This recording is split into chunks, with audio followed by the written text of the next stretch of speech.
Welcome to Janabheri news.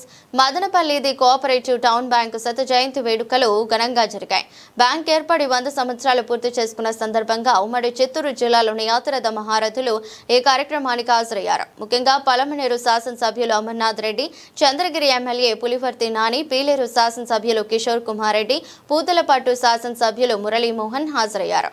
ఈ సందర్భంగా town bank chairman Nadella Vidyasagar అతిథులను ఘనంగా ఆహ్వానించారు. అనంతరం మదనపల్లిలోని ఎన్వీఆర్ కన్వెన్షన్ హాల్లో జరిగిన కార్యక్రమంలో మదనపల్లి టౌన్ బ్యాంకు సేవలను వారు వివరించారు.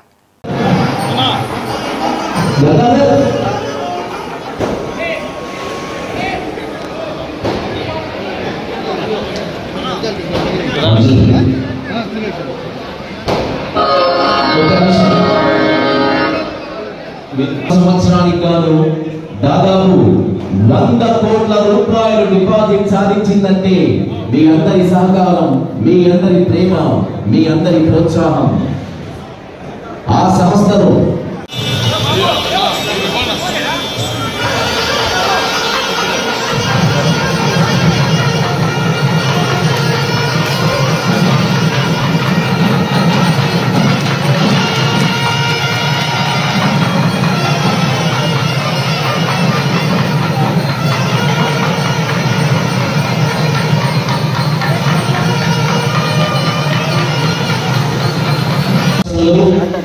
గంగారపు పెద్దపరెడ్డి పౌరులండి కేవలం 410 రూపాయల మూలధనంతో 30 మంది సభ్యులతో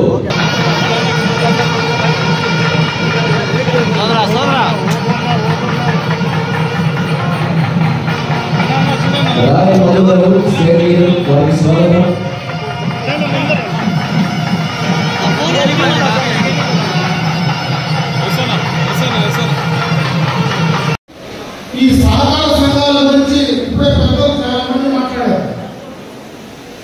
భారతదేశంలో 1904లో సహకార వ్యవస్థ స్టార్ట్ అయితే 18వ దశకంలోనే ప్రపంచంలో బ్రిటన్లో ఈ కార్యక్రమానికి శ్రీకారం చుట్టారు.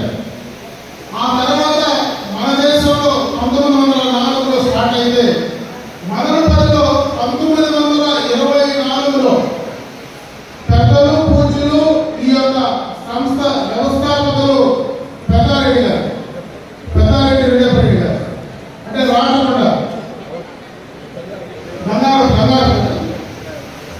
గంగారపు పెద్దారెడ్డి గారు ఈ సంస్థని స్థాపించడం ఇది 100 సంవత్సరాలు బ్రహ్మాండంగా. ఎందుకంటే మొదటి సంవత్సరం నేను చూశాను, వాళ్ళ సంస్థ స్థాపించిన తర్వాత మొదటి సంవత్సరం 2 రూపాయలు మాత్రమే వాళ్ళకి ఆదాయం సంపాదించారు.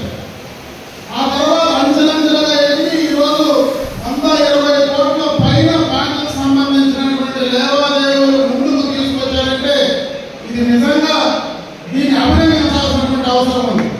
ఈ విషయం నేను ఎందుకు చెప్తున్నానంటే రాష్ట్రంలో చాలా కోఆపరేటివ్ బ్యాంకులు ఉన్నాయి. ఇది ఒకటే కాదు, పుంగనూరు కోఆపరేటివ్ ఉంది, ప్రతి మున్సిపాలిటీలో ఉంది, ప్రతి పట్టణంలో కోఆపరేటివ్ బ్యాంకు వ్యవస్థలు ఏర్పాటయ్యాయి, చాలా కనుగొనయ్యాయి.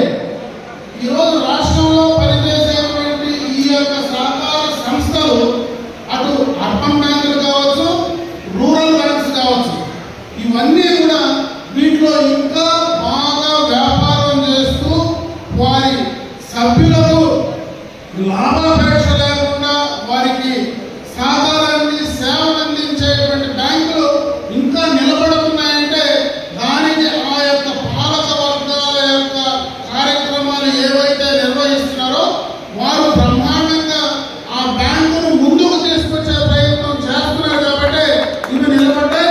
ఇవి మనస్ఫూర్తిగా వాళ్ళని అభినందించాలి. ఇటువంటివి మనం ఎంకరేజ్ చేస్తేనే ఇంకా కూడా భవిష్యత్తులో ఈ యొక్క సంస్థలు వృద్ధిలోకి వచ్చేటువంటి అవకాశం ఉంటాయి. ముఖ్యంగా ఈ సహకార వ్యవస్థకు సంబంధించి ప్రజల చేత ప్రజల కోసం ఏర్పాటయ్యేటువంటి సహకార సంస్థలు. ఈ ప్రజల కోసం ఏర్పాటయ్యేటువంటి సహకార రంగంలో ఈ సంస్థలు పనిచేస్తూ ఉన్నాయి. భారతదేశ చరిత్ర ఒకసారి చూస్తే ఆంధ్ర రాష్ట్రంలో బ్రహ్మాండంగా కూడా ఈ కోఆపరేటివ్ వ్యవస్థలు పటిష్టంగా పనిచేస్తున్నాయి. ఈ కోఆపరేటివ్ సంస్థలు కొన్ని పటిష్టంగా పనిచేస్తున్నాయి, కొన్ని చోట్ల ఇబ్బందులు కూడా ఉన్నాయి. చాలా చోట్ల అవినీతి పనిచేయడం ఉన్నాయి. ఎందుకు ఆ విషయం చెప్పానంటే ఈరోజు అసెంబ్లీలో కూడా ఒక క్వశ్చన్ వస్తే ఈరోజు రాష్ట్ర వ్యాప్తంగా ఉండేటువంటి కోఆపరేటివ్ వ్యవస్థల పైన ఒక హౌస్ కమిటీ ఏర్పాటు చేశారు. ఆ హౌస్ కమిటీ చైర్మన్ గా నన్ను ఎన్నుకోవడం జరిగింది. ఎందుకంటే నేను ఆ కోఆపరేటివ్ సంస్థ నుంచి నేను ఎదిగాను. ఈరోజు ఈ జిల్లా కేంద్ర సహకార బ్యాంక్ అధ్యక్షుడిగా నా రాజకీయ ప్రస్థానం స్టార్ట్ అయ్యింది. ఇదే కోఆపరేటివ్ బ్యాంక్ లో 2018 అనుకుంటా నేను ఇక్కడ ఏటీఎం కూడా ఆ రోజు నేను ఓపెన్ చేసినటువంటి ఏటీఎం ఈరోజు ఈ యొక్క బ్యాంక్ పరిధిలో ఉంది.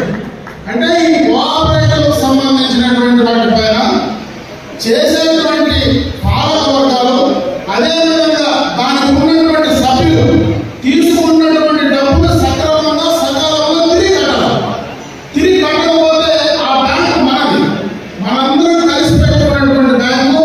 అది సక్రమంగా తిరిగి కట్టకుండా వెళ్తే ఖచ్చితంగా కూడా ఆ సంస్థలు ఇంకా వృద్ధి చెందుతాయి. బ్రహ్మాండంగా దాంట్లో వచ్చేటువంటి లాభాలు మళ్ళీ ఆ సభ్యులే చేస్తాయి. ఈరోజు ఆ సభ్యులే ఆ లాభాలను ఉపయోగించుకునేటువంటి పరిస్థితి వస్తుంది. కాబట్టి దాన్ని దృష్టిలో పెట్టుకొని ఇక్కడ ఎవరైతే సభ్యులుగా ఈరోజు నాకు తెలిసి అర్బన్ బ్యాంక్ లో 25 లక్షల దాకా కూడా డైరెక్ట్ గా లోన్లు ఇచ్చేటువంటి అవకాశాలు ఉన్నాయి. ఆ అర్బన్ బ్యాంక్ లో దాన్ని ఉపయోగించుకునేటువంటి పరిస్థితి చేయాలి. ఇదే కాదు, ఈరోజు ఈ సాధారణకు సంబంధించి ఈరోజు మిల్క్ సొసైటీ ప్రమాణంగా పనిచేసేవి ఉన్నాయి, ప్యాక్స్ ఉన్నాయి, ప్రాథమిక కోఆపరేటివ్ సొసైటీస్ ఏవైతే మండలానికి 1-2 బ్రహ్మాండంగా పనిచేస్తూ ఉన్నాయి. కొన్ని డిసిసిబీలు బ్రహ్మాండంగా కూడా ఈరోజు పనిచేస్తూ ఉన్నాయి. కేంద్ర ప్రభుత్వం నుంచి నాబార్డ్ నుంచి మనకు కావాల్సినటువంటి నిధులు తెచ్చుకోవడానికి మనం తీసుకున్నటువంటి బ్యాంకు తీసుకున్నటువంటి డబ్బులు తిరిగి మనం కట్టుకుంటూ పోతే ఎక్కువ కూడా మనకు కేంద్రం నుంచి సహకారం వచ్చేటువంటి పరిస్థితి కూడా ఉంది. ఇవన్నీ నేను ఎందుకు చెప్తున్నానంటే ఈరోజు ఈ యొక్క బ్యాంకింగ్ వ్యవస్థలో కోఆపరేటివ్ బ్యాంకింగ్ వ్యవస్థ బలమైనది. దాన్ని కాపాడుకోవాల్సినటువంటి బాధ్యత మనదే. ఎవరైతే